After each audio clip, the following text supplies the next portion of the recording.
Hello guys, welcome to my Advent Tech channel.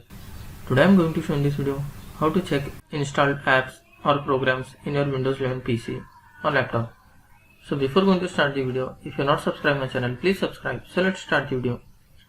Guys, if you want to see or check installed apps on your computer and laptop, then I will show you how to check this.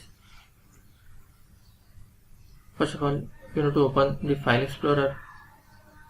Just click on the Start menu, then type here this PC or File Explorer. You can see here File Explorer, just click on that. Here you need to type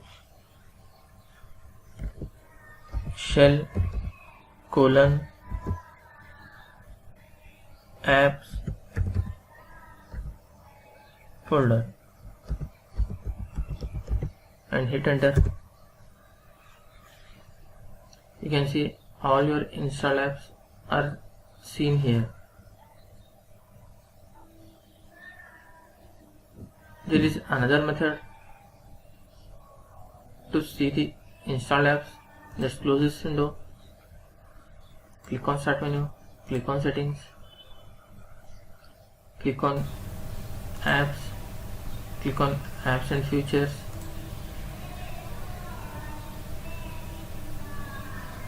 In this you can see all your installed apps here.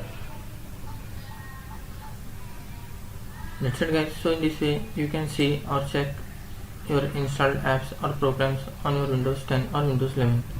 Thanks for watching. Hope if you like this video, please like, share and don't forget to subscribe.